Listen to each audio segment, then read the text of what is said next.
તો વિદ્યાર્થી મિત્રો મસ્ત મજાનો પ્રશ્ન સોલ્વ કરીએ। આ પ્રશ્ન આપણે એક મિત્રએ મોકલ્યો છે અને આવા પ્રશ્ન ટેટ 1 ની પરીક્ષામાં પૂછાય છે। તો ચાલો અહીંયા ભાઈ ચૂંટણીની વાત કરવામાં આવી છે। ભાઈ બે મિત્રો છે, ભાઈ ચૂંટણીમાં છે, એક મિત્ર જીતી ગયો છે અને એને 60% વોટ મળ્યા છે। કેટલા ટકા વોટ મળ્યા છે? 60% વોટ મળ્યા છે અને એ 1600 વોટ થી જીતી ગયો। બરાબર, 60% વોટ મળ્યા છે અને 1600 વોટ થી જીતી ગયો। જો આને 60% વોટ મળ્યા હોય તો પેલાને કેટલા મળ્યા હશે? તો 40%। જે હારવા વાળો છે એને કેટલા ટકા વોટ મળ્યા હશે? 40%। અને જે આમનો હાર અને જીતનો જે ફેસલો છે એ આપણે કેટલા ટકાનો છે? 20%। કેટલા ટકાનો છે? 20%। એટલે ભાઈ 1600 વોટ નો ફેસલો છે, એટલે ભાઈ ગેપ છે।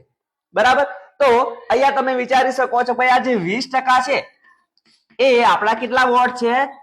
1600 વોટ છે। આ જે 20% જે હાર અને જીત વચ્ચેનો જે એમની ગેપ છે એ 1600 વોટની છે। તો આ જો 100% લખી દઈએ તો સામે કેટલા વોટ થઈ જાય? આટલું તો તમને આવડે જ ને। બરાબર, આવું કરતા જો આવું તમે કરી દીધું પછી તમને ચોકડી ગુણાકાર પણ આવડે જ છે, તો કરી નાખો ચોકડી ગુણાકાર।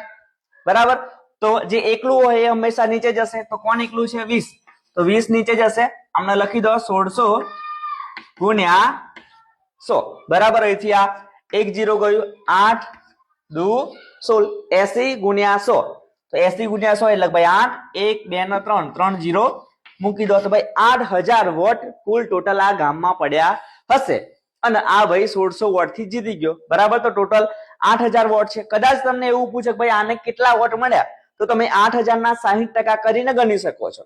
આને હારવા વાળાને કેટલા મળ્યા, તો તમે 8000 ના 40% કરીને પણ ગણી શકો છો। તમને અલગ અલગ રીતના પ્રશ્ન પૂછી શકશે।